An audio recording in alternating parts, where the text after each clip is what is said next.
Hey, what is up? Welcome to this episode of the Wantrepreneur to Entrepreneur podcast. As always, I'm your host, Brian Lofermento, and I am so fired up for this episode because we are going somewhere in today's episode that we haven't gone often enough in almost 1,300 episodes, and that is to talk about franchising. This is such a hot topic across a wide spectrum of not just entrepreneurs, but especially wantrepreneurs who have had successful 9-to-5 careers, and they're thinking, gosh, I don't want to build from scratch. I want to use a proven model. So when it comes to franchising, I'm not qualified to talk about it, which is why we went out and we got truly one of the best of the best. You're in for a real treat today because we are being joined by the incredible Cliff Nonnenmacher. Cliff's entrepreneurial journey began at 8 years old. This is an entrepreneur through and through. He was selling golf balls outside of country clubs back then. By 19, he launched one of America's first food delivery services, decades before Uber Eats. His career since then spans water sports, franchising, and Wall Street, where he worked at Morgan Stanley. For over 25 years, Cliff has owned and scaled multiple franchise brands and now mentors entrepreneurs nationwide.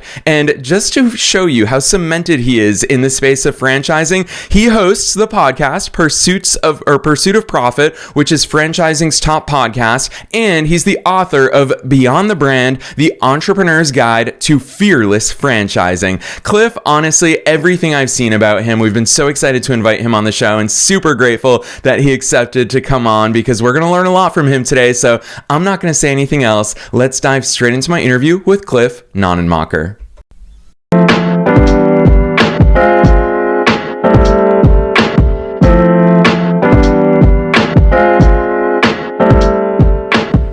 All right, Cliff, I am so very grateful that you're here with us today. First things first, welcome to the show. The pleasure's mine. Thanks for having me, man. Great show. Yes. It's always great to have a fellow podcaster here on the air because I feel very comfortable just handing the mic to you. So let's start with you. Take us beyond the bio. Who's Cliff? How'd you start doing all these cool things? Well, your intro was awesome, so thank you for that. And yeah, that's accurate. I started at 8, raking golf balls. I lived across the street from Timber Point Country Club in Great River, Long Island, New York. And, you know, a lot of people say things like, hey, I did this. Yeah, they did it once, twice. Like, I was obsessed with it. I did it every chance I could. I would come home from school. I'd go out in the woods, out to the ponds at night, rake golf balls. I mean, I was 8, and just to kind of calibrate that, I would do $100 in revenue on a weekend. So it goes to show you how many golf balls I was raking out of those ponds. And then ultimately, you know, I was always entrepreneurial. And then ultimately I started a food delivery company, which I call Uber Eats, decades before Uber Eats. I was doing it in 1990, 1991, 92, in that time frame. And I was delivering food for around 16 restaurants, auto parts store, and a pharmacy. And I would do hundreds of deliveries a day. I also believe I was the first subcontractor in the country for McDonald's. We had our own dedicated cash register. We did so much volume with them.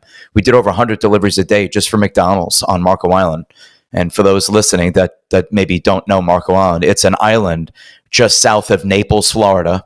Oh, you're in Florida. So just south, you know where it is, just south of Naples, Florida. And it's an island 3 miles by 6 miles. So I had a bunch of young guys, right? We used to tool around in our Hyundai. Hyundai just became popular, doing hundreds of deliveries a day. I want to little plug my buddy, Gary Vecchio. He was my right-hand guy. We did a ton of deliveries together. So we were doing this from 7 a.m. to 2 a.m. We were young. We were hungry. We were fighting like hell to win. And then that ultimately took me into the water sport business. I used to deliver food every morning for hotels. And the general manager is like, I see you on the road at 7 a.m. delivering breakfast from McDonald's to me. And then I see you at 2 a.m. delivering chicken wings and, to people leaving the bars.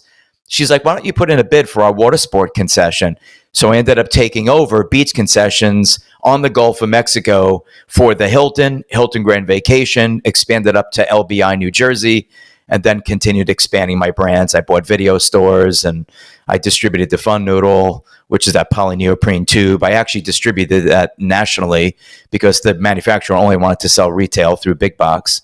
So there's a multitude of things. I think I'm on like venture 14. I've done around 12, franchises and then other concepts. So I've been in restoration, water, fire, molten biohazard, gyms, you name it. I'm a capitalist, right? And I'm an opportunistic capitalist. So if the fundamentals of the business make sense and I feel like I can execute flawlessly and scale it, and I have an exit, which a lot of people don't think about, they do things without thinking about an exit and how to actually cash in on the exit. If there's no exit, I have no interest. That's why, like, realtors are great. I respect them, but you have no exit. There's nothing there. There's nothing to sell at the end of your amazing career. It's just cash flow. And I don't like that. Cliff, I love that overview for so many reasons, but truth be told, I'll transparently say this in front of all of our listeners. This is the exact reason why we were so excited to reach out to you and invite you to come on the show. As soon as we came across your work, I felt two things about you. Is one, I feel like your story is inspirational because you've actually lived it. You can speak to the great parts of the entrepreneurial hustle and the entrepreneurial journey, especially when it comes to franchising. You can also speak to the low parts, and that's where the second part of what I really admire about the way you talk about this stuff is that you help people overcome, I love that term of uninformed optimism, where a lot of people look at franchising and they're like, oh, Subway, everybody knows Subway. It's so easy. I just pay the franchise fee and it's going to be raining money every single day that I wake up. You've lived this through and through for a long time. I thought I was an OG, Cliff. I've been an entrepreneur for 17 years, but when you're throwing years out there like 1990, I'm like, man, I was 2 years old. You've got so much more entrepreneurial experience on me. And I want to tap into that, especially picking on that uninformed optimism. I'm sure you hear of a lot of people thinking, oh, this must be super easy. Of course, no worthwhile pursuit in life is easy. What's your take on that? How do you approach that franchising conversation for people who do think it's just pay a franchise fee, money comes in after? That's a great question, and I don't think one that gets asked enough. I have a favorite line that I've developed over the years of dealing, not with the question, but dealing with people who are experiencing that on the buy side. And I go, do you know why the royalty is 5%? And the average person will say, I have no idea. That's because the brand does 5% of the work, which means you're doing 95% of the work. So no, it's not easy, quote, easy. It is way lower risk. It is way easier than hanging your own shingle. You will acquire customers faster. You will execute the business, quicker.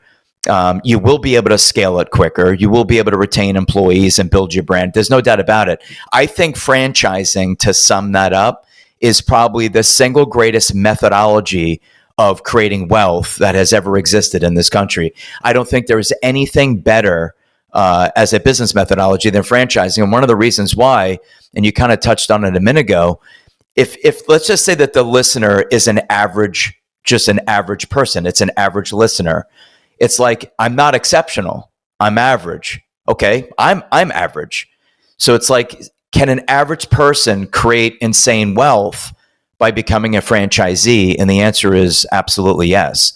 Like, you can do whatever you want to do. You could scale whatever you want to scale. You can go wherever you want to go. For example, I'll be speaking to a nurse in an hour from now.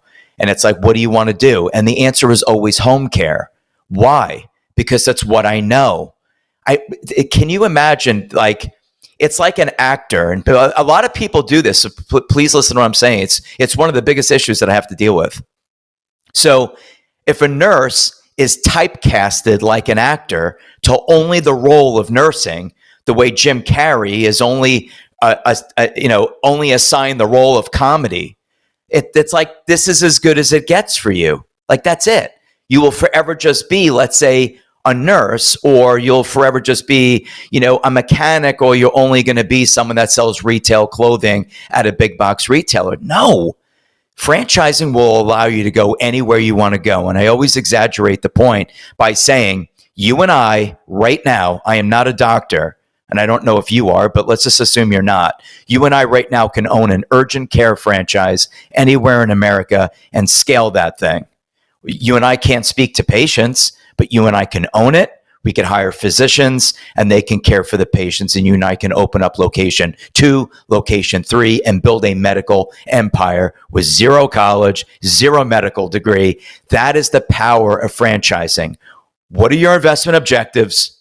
What do you want to do? Why are you here? What do you want to invest? What do you need to earn? Where do you reside in the United States? What are the demographics of that community?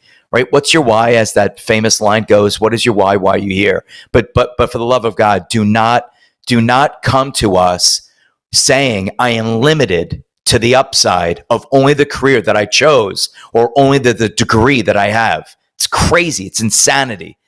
I've owned printer cartridge remanufacturing franchises that only engineers would get involved in. We scaled 36 units across the entire state of New York and Connecticut. I'm not an engineer. I didn't even go to college, right? I was out of the gate just entrepreneurial, right? I skipped it.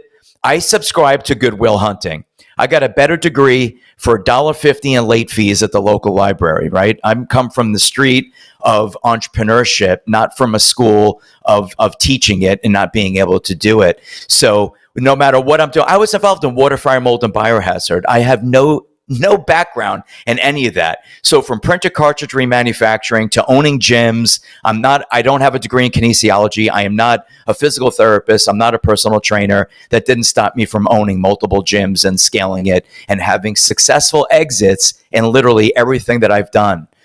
It's a powerful point because people listening, they really do believe that doesn't apply to me. I don't have a background in roofing. I don't have a background in kitchen remodeling. I don't have a background in healthcare. You don't need one. That's the beauty of franchising. They'll train you, they'll arm you, go out into the field and execute. God, that's what I just love about this industry. Cliff, I feel like you have to cap that off with a how about them apples. If you're going to be dropping Goodwill Hunting references. I said that. I know. I love that. Do you like apples? Remember when he holds that? How do you like them apples? I love it. Especially, I'm going to use that as a reference. I grew up in central Massachusetts. You and I are both Northeasterners by nature who traded winter for Florida. I'm grateful we've both made that decision. But growing up in central Massachusetts, there was one franchise that I saw as a high schooler. I saw how many lives it was changing, and that was Dunkin' Donuts. And so I come from a very middle-class suburb in central Massachusetts.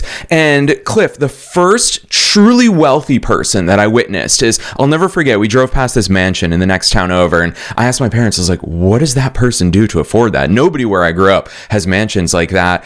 And it turns out everybody in the area knew that was the dude that opened 20 Dunkin' Donuts locations. And so you said a word that, as someone who always knew I wanted to be in business in some capacity, a word that I've always been obsessed with, which is, of course, scale. And I feel like we throw that word scale around so frequently. I've been an entrepreneur for 17 years now. For me, scale means I need to figure out better operations. I need to figure out better processes. I need to hire more people. I need to get more customers and clients. I need to do all of these systems of scale. When I looked at that guy who opened 20 Dunkin' Donuts locations, he found what works, and then he just duplicated it. Right. He literally Control-C, Control-V. He just copied and pasted in different geographical locations. Same systems, same operations, could hire across the board. That's how he achieved scale. Is that the answer when we talk about franchising? It's really cool. I also want to inject, because I know you can handle, if I just load this question up, you use nurses as an example. And I think that's something uniquely true about franchising, is that for a lifelong 9-to-5er, no business, no entrepreneurial experience, this is a viable path that can start even while they're 9-to-5ing. In fact, that probably sets them up for some of the financial resources that are needed at that point in the game. What's your take on all this stuff? How does scale fit into this? What about those lifelong 9-to-5ers? I'm super curious to hear your perspective. Yeah, let's start with the 9-to-5ers. If you have the intestinal fortitude to do this, you have the liquidity, you have the means, and the bandwidth. You do have to have some bandwidth in order to run a side gig franchise while maintaining your full-time career. I call these folks half pregnant, right? Everyone wants to be half pregnant. They want to maintain the safety and security of their job, which is a false sense of security. And no one said it better than Kevin O'Leary. The paycheck is the drug that takes your dreams away, because it's a false sense of security. You're just getting a paycheck, you're generating cash flow. Before you know it, you're 60 years old and you haven't planned for retirement. You have really nothing. So take that chance, like deal with fear, overcome the fear, cut your teeth in a business, buy a small franchise, figure it out, look for something with liquidity. I always say to people, we all reserve the right to change our mind. So if you get into something that you don't like, be in a brand that's big enough, that has enough activity, enough volume, that you have an exit strategy. It's like, look, maybe I don't like it. Maybe I'm even failing at it. I'd like to sell my territory. So there's a lot of things that we could unpack with that question. But if you're a 9-to-5er and you don't want to just jump into self-employment because you want to manage risk, that's where you would work with someone like my team, where we'll really go granular with you and determine what's the right fit. How much bandwidth do you really have? Should you be doing this at all? Do you work from home? Are you trapped in a corner office where you don't have that flexibility to go visit your location or to go speak to your team and manage those KPIs and, check the cameras or check on the vehicles, whatever it is? Is it brick and mortar, non-brick and mortar? What exactly are you doing? So I would encourage everyone to engage. Right? Engage with someone like us that could help you navigate the process, help you stand the greatest chance of being successful while maintaining full-time employment. And again, we'll discuss bandwidth, liquidity, net worth, your appetite for risk, your appetite for debt, everything.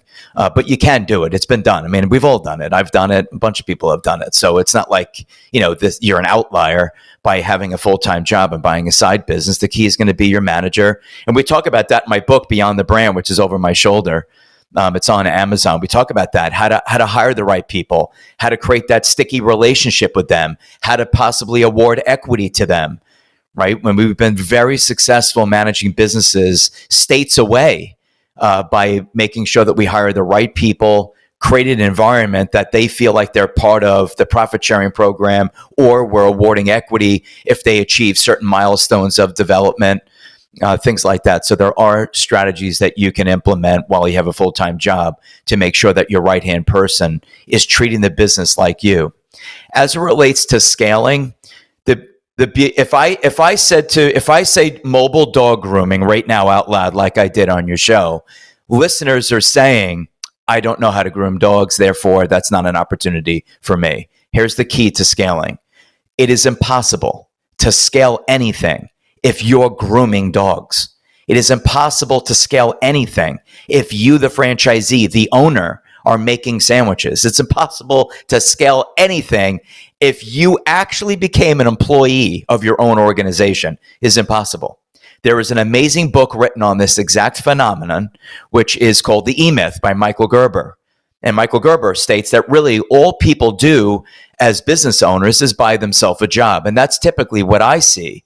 I see most people, they call themselves business owners, they call themselves entrepreneurs, right? And really all they are is an employee of their own company, making sandwiches, grooming dogs, caring for the elderly, and teaching people how to work out at the gym.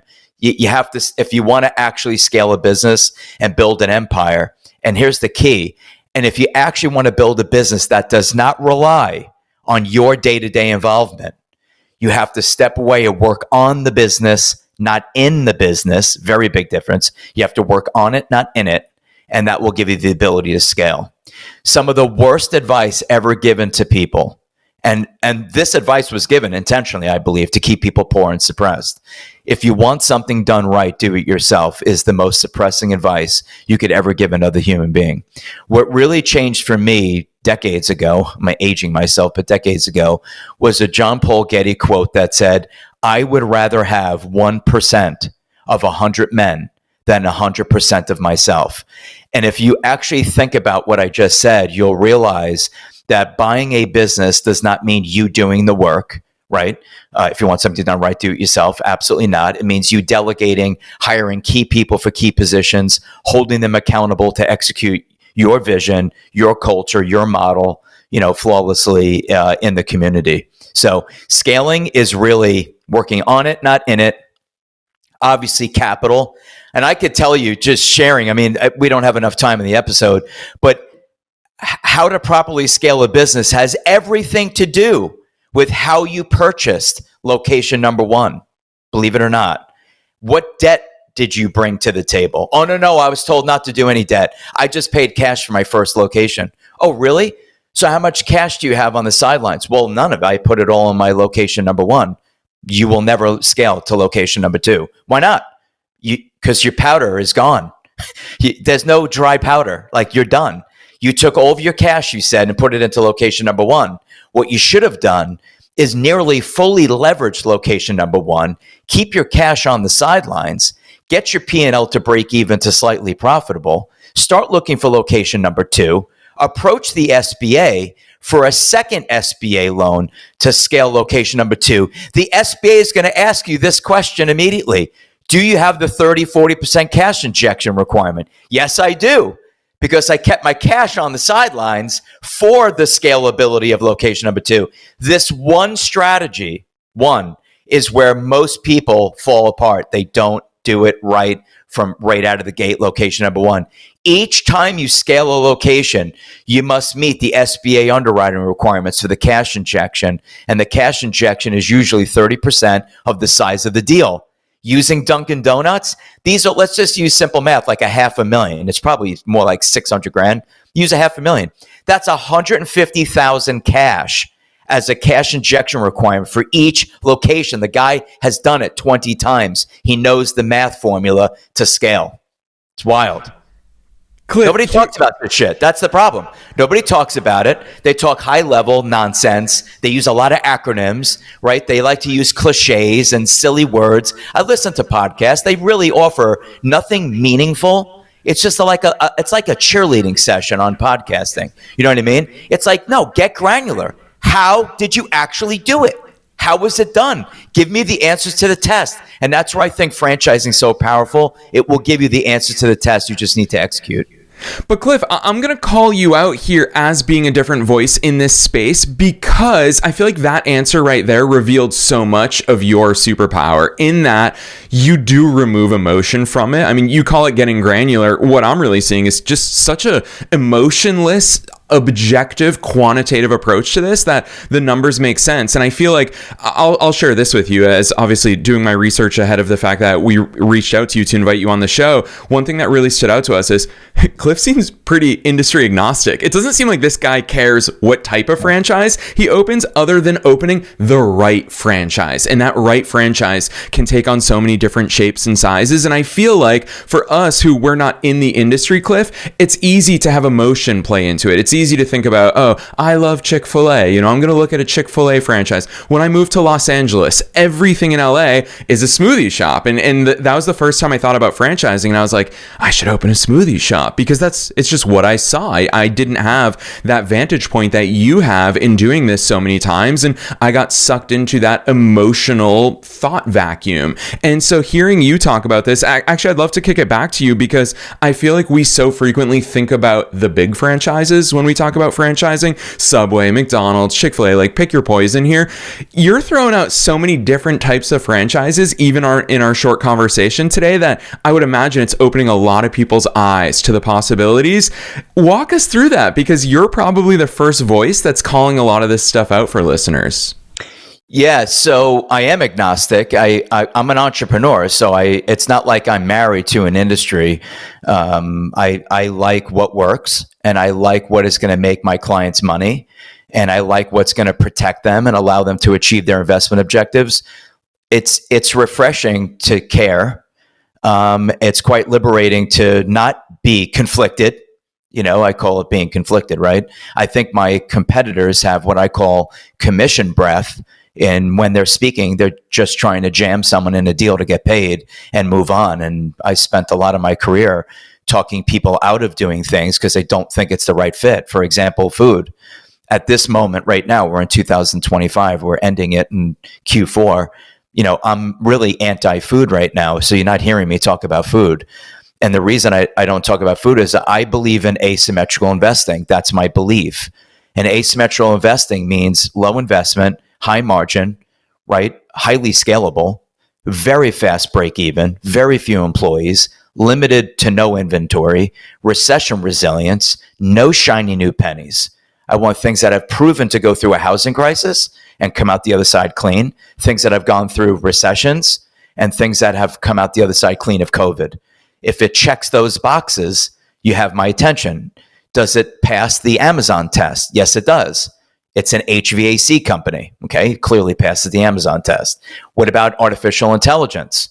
Would I be disrupted by it? No, you would become the disruptor. Great. I like to buy businesses where I am now the disruptor versus the average listener who's an employee of a white collar job. Whether you know it or not, you will be disrupted within the next 60 to 120 months. You will be disrupted by artificial intelligence. What's your plan? Get ahead of it. And that's where we come in. Hedge your risk with a nice business where you become the disrupted. So I don't know if I'm answering your question directly, but when we think about these different businesses, we look at trends. Like, for example, in the book, there's 5 trends. Well, what are the 5 trends and why do you have them?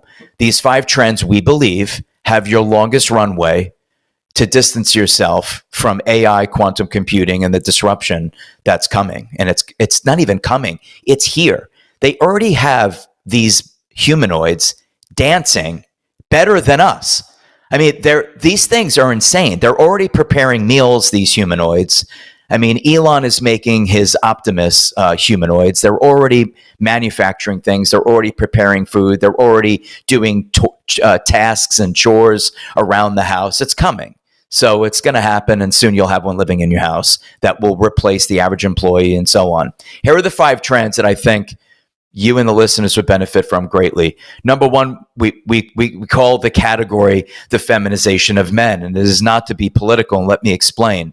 There's a war on men. Testosterone levels have dropped, when I say dropped, plummeted in the United States or Western life insanely.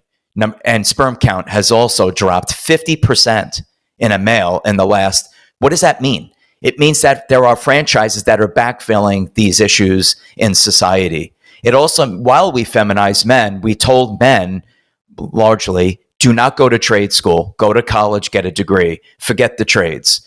We are in a terrible condition in this country with the lack of tradespeople in everything from plumbing, electrical to roofing to just swinging hammers to fixing the roadways, the bridges, et cetera, welders. We're missing everything. So why do we call that category so important? Anything involving the use of tools. That statement right there, you've distanced yourself from a humanoid, hand dexterity issues and so on. So that I love any business that requires the use of a tool based on societal trends, the voids that have been filled. I think you'll make a ton of money going forward, no matter what you're in. And I think for anyone listening, that's like, you know what? I don't want to be self-employed, but I was considering the trades. I think you're going to make a ton of money if you enter the trades going forward. I really do. I think the average plumber in probably the next 5 years is going to make, $200 grand, $250 a year. I really do believe that because of the shortage. Number 2, we're not having babies. I just mentioned testosterone. I just mentioned sperm count. I just mentioned these issues. We're not having children. We're not repopulating. What do? We buy more pets and we humanize them. So the category is the humanization of pets and animals. We spent $150 billion in this country last year humanizing pets and animals. We have clothes for them. They have spa treatments and birthday parties. They have Wolfgang Puck bakeries for them. Huge market. Number 3, the silver tsunami. This country is aging, and there will be a place where there will be more old people in America than young people, and that should scare the shit out of everybody listening. You need a young country, right, to care for your elderly, to be a strong nation. We don't have it.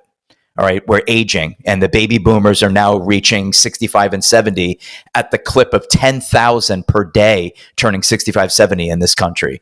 So there is a statement made, and it was an Elon Musk statement, that there will be more adult diapers sold in America than baby diapers in the next decade. So just think about that. If you want to create wealth and you want to be in business and you want to be an entrepreneur, just live with your eyes wide open, look around at the trends that are happening in front of your face. Right? I'm 53. My parents are now entering their 80s. We have aging population. Look what they're doing, whether it's assisted living, whether it's home care, whether it's mobility, whether it's installing ramps. I have businesses that do all these things at a 7-figure level. Next category is anything involving youth enrichment, right? Anything involving our children. Public schools suck. The school system, I don't know what they're doing. They indoctrinate, they don't educate. It's another topic for another day on a different show. Next is anti-aging biohacking. We are aging. People want to feel beautiful. They want to feel sexy. They want to feel young. They want their mobility. Their joints hurt. They want anti-inflammation. They want their face to look better. They want, right, Botox. They want red light therapy. They want sensory deprivation. They want all of these things. And those 5 categories are where we focus with clients and believe they stand the greatest chance of being successful. And no, you do not need any direct industry experience to invest in any of those businesses. None. Holy cow. Listeners, can you see why we invited Cliff on the show? I will, as a podcast host, I will transparently share that most authors would come on a podcast, any podcast, and tell you the first 2 of those 5 trends that are in their book. But Cliff doesn't hold back, and we're going to drop his links in just a few minutes for where you can get so much of the goodness. Cliff is always out there putting incredible information, no holds barred, into the world. So we're going to drop that in just a second. Cliff, I'm super appreciative of you sharing all of that. And I will tell you that in 1,300 episodes, I always ask this one question at the end of every single episode about what your best piece of advice is for listeners. You are a rare guest that has already offered the worst piece of advice, and I love that. I'm going to use that as well. If you want to do something, do it yourself. Terrible piece of advice. I love how much you backed that up, but now I am going to ask you for your best piece of advice, knowing that we're being listened to by both entrepreneurs and entrepreneurs at all different stages of their own growth journeys. What's that one piece of advice that you want to leave them with today? Thank you. First of all, I have like 100 pieces of advice. And I think for this particular audience, because it's so focused on entrepreneurship, I think that the audience would really benefit from learning visualization techniques because they're a game changer. If you look at Dr. Joe Dispenza, if you just read or watch The Secret, what happens to people is, and they're probably doing it right now listening, they doom scroll on social media. It's all negativity. It's all shit. It's all negative. It's all bad, right? It's all doom scrolling. And then their brain on a loop talks about all the negativity in the world and all the reasons why they're going to fail. They're going to fail because of tariffs. They're going to fail because we have an election that was coming up. They're going to fail because, we're angry in Ukraine or Israel, or there's always something going on in 4K on a loop in their brain, why they should not invest, why they should not do something. That's how powerful visualization is on the negative side of the spectrum.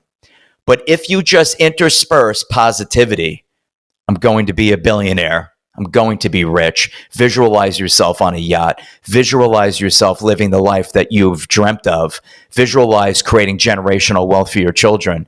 You have to put in there that the visualization, that positive loop. Otherwise, you'll just be a perpetual listener of these shows, and you'll be living your life through others.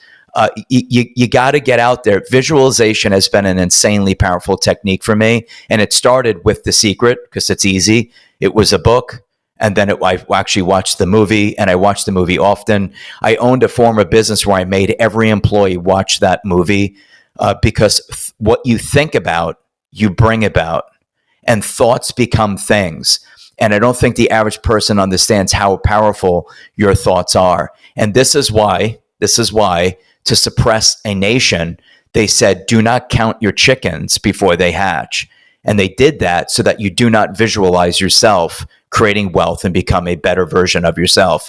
Once you get all that cliche crap out of your brain and realize that you've been really suppressed so that the elites can control the entire world, think about that. If you want something done right, do it yourself. Worst advice ever. Don't count your chickens before they hatch. Worst advice ever. If you've got something going on in your life, you visualize winning, achieving, scaling. You visualize all the positive things.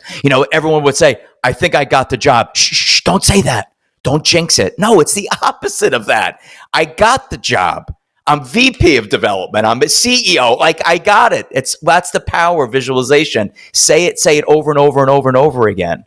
So my best bit of advice for folks that I think can change some lives is really embrace visualization. It is not a silly technique. There are people who claim that they've healed themselves. You know all about the placebo effect. The brain is powerful. Use it to your benefit to have the life that you want to live.